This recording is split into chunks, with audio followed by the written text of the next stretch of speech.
Hi guys, today's mission is an oil system engine flush.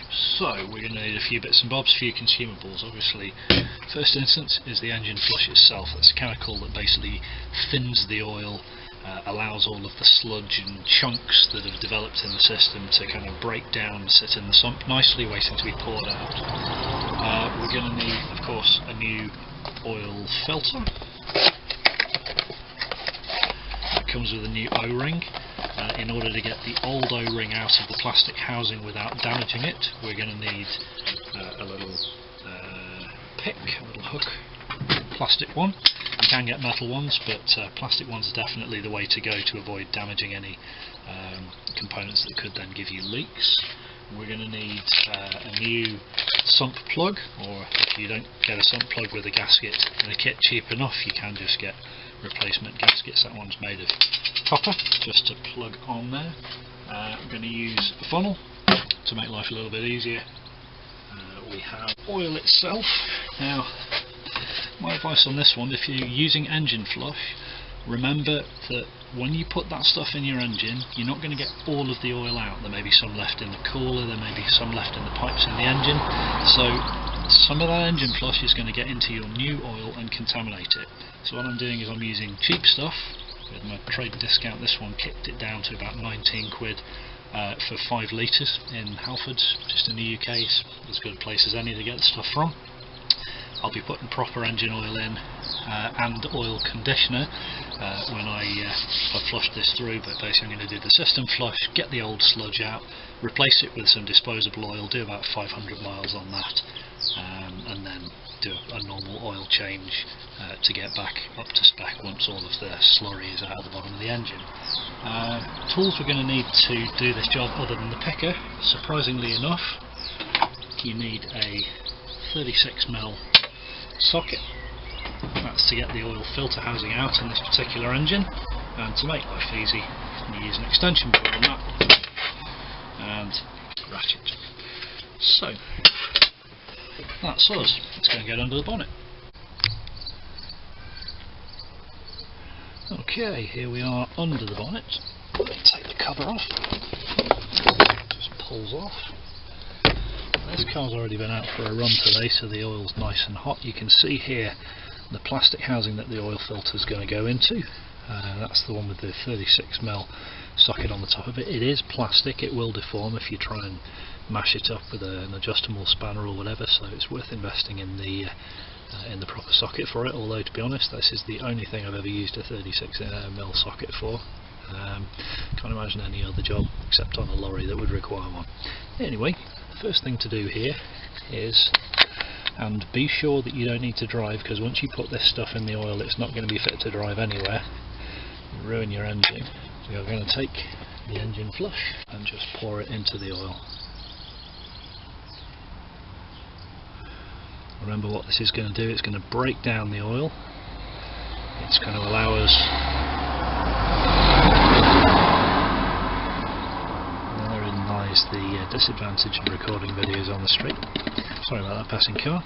So this is going to break down the oil, it's going to allow all of the sludge and chunks to break down into a thick soup that'll sit nicely in the sump, waiting for us to drain it out. So this now runs on tick over for 10 minutes. Do not gun the engine, just a gentle tick over, ideally once it's already warm, and then it's ready to flush out.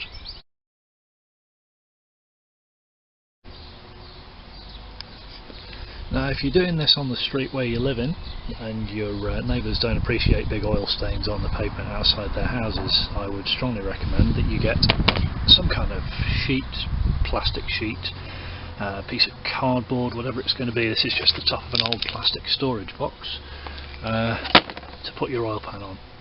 When you're collecting the oil it's easy enough to pour it out, it will drip, you will get leaks, there is always a possibility that the thing is going to miss or get knocked or whatever, so strong recommendation, something to catch any drips just so that you don't become unpopular with your neighbours. Okay, we're now underneath the car, looking at the bottom of the sump, and just about to crack up the drain plug.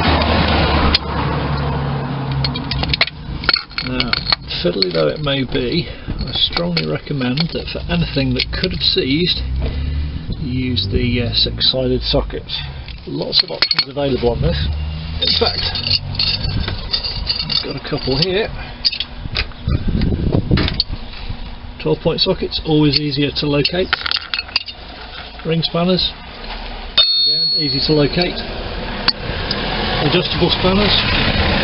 All of these things have the potential to easily round off the bolt here, and we don't want that to happen. So better by far to use a ratchet, ideally like this one with 72 teeth in it, so a nice small adjustment, and a 6-sided socket, much less likely to round the nut on. So this should be fairly loose. This was done not so very long ago. Okay, so that's cracked off.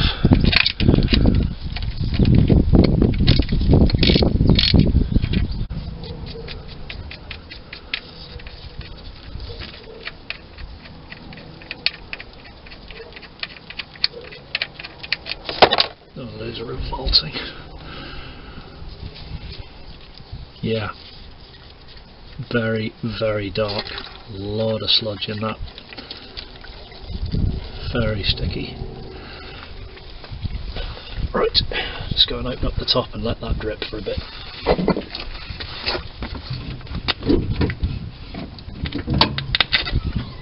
Okay, we're going back topside now. I'm going to leave that draining. Of course I need to put the sump plug back in before putting the oil in, but I can be getting on with changing the filter and basically getting everything else sorted at the top before we need to worry about that. So let's go back up into the engine.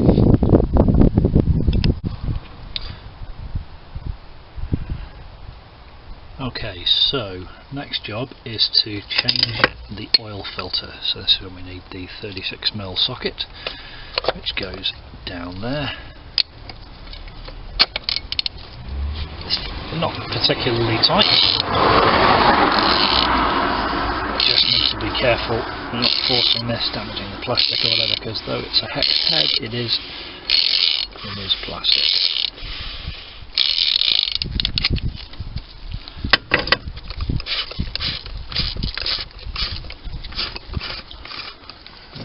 Okay.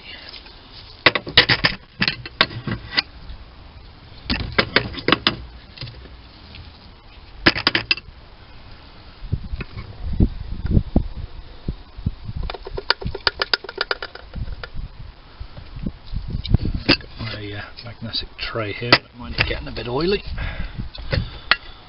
so let's cap that.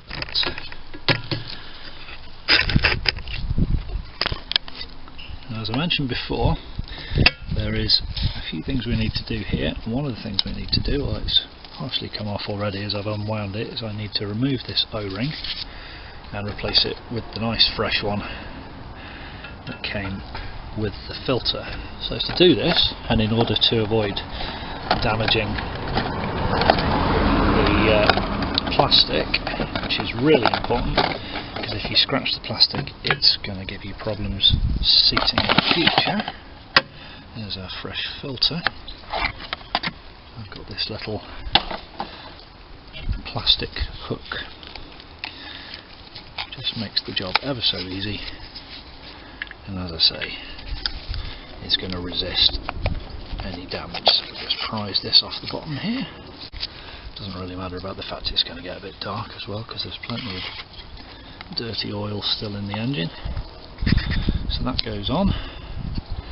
Don't shout at me, guys. I've got totally oily hands, so I'm going to lubricate the new O-ring using some of this black oil. I'm sure it's making some of you clench, but completely honest, the amount of filth that's still in the engine, it's not going to make any difference at all. Now I'm just going to invite that back into the slot at the top here. That's it, ready to be popped back in. So let's do that now.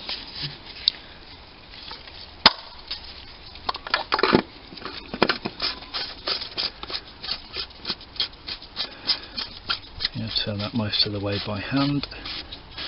I can feel a little bit of resistance there, feel the rubber as it engages against the inside of the lips. That's seating nicely, hand tight already. Yeah, delightful. Just clean everything up in a bit. I'll just use the ratchet just to give that a little bit more. Not going crazy. Click. That will do.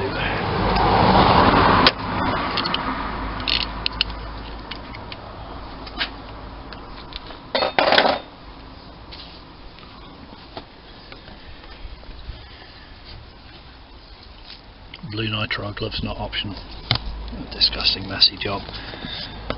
Right, next job, refill the oil once we've put the sump plug back in. Nice clean replacement sump plug. I'll just pop down and do that now.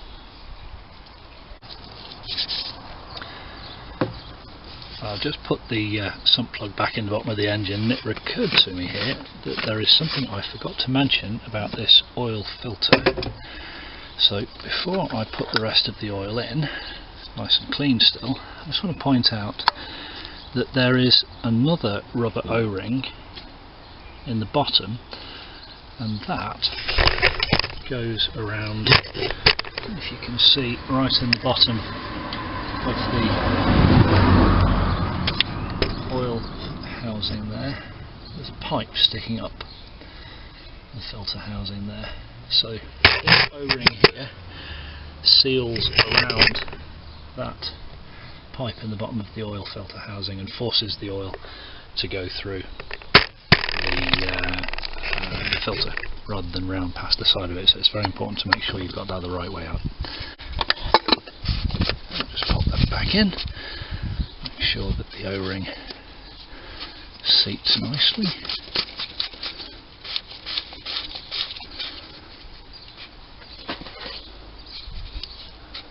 Which it is. Just look that in, just hand tight until everything's seated nicely, and then nip it up with the ratchet.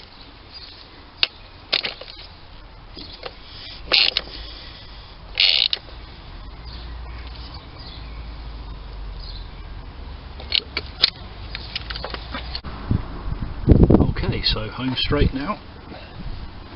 Last job is to fit, or rather fill, this car with the sacrificial oil. So just to recap, we've put stuff in that thins the oil and allows all of the slurry and sludge to drop out of the clumps and lumps that it had formed. Basically the oil is now ruined, wouldn't have been any good for lubricating the engine, and needs to be flushed out. I have drained all of the oil that I could get out of the sump, but there will still be some oil in there, so there's no point at this point putting in 40 or 50 quid decent quality oil like Magnatex or something like that. There is absolutely no point, because the residual flush that's still in the system will ruin it. So what I'm going to do is I'm going to put some cheap stuff through, run it for about 300 or 400 miles, and then flush that out. Not with the flush, just drain it and replace it with decent quality oil, and that should be all we need to do. Now, to make this job a little bit easier, I use a funnel that sits like that, because I've found over the years that if you try and use a normal filler cam, before it's about halfway done, it's just going to pour all over the place. So I use the funnel basically as a way of decanting this cheaper oil into the engine. Now, important to note at this point that the sump plug is back in, but I do still have the I do still have the collection bowl underneath the car, just in case something's gone wrong, because I really don't want 5 litres of oil all over the pavement. That would be awkward. Apart from anything, environmental health feel some kind of a way about that, so we would have all sorts of clean-up activities to do. Easiest just to leave the tray there to collect the nasties, should the worst happen. Right now, I'm confident that this is all staying in the sump where it belongs. Now this engine holds 6.5 litres of oil. I'm putting in 5 litres. I will use just a little bit of leftover from a previous job just to top it up, but I'm only going to be doing 300-400 miles on this oil before I replace it with the proper stuff. And as I say, this is sacrificial oil, just to make sure that there's none of the chemicals from the flush that deliberately degenerate oil left in the system. It's really important to do. And that's it. No spillages, nice and easy. Let that settle down through the engine, check for leaks, and we'll go for a run. Little tip for you on getting rid of the waste oil. If you use a normal funnel in the top of this directly, you're going to end up with all sorts of bubbling and glugging. If you just use an old coffee stirrer or a screwdriver or something stuck down the side, makes for a much smoother pour, because air can get back in that way, or get out that way rather, as the oil's flowing down through the top. So we'll just get rid of this and on with the next job.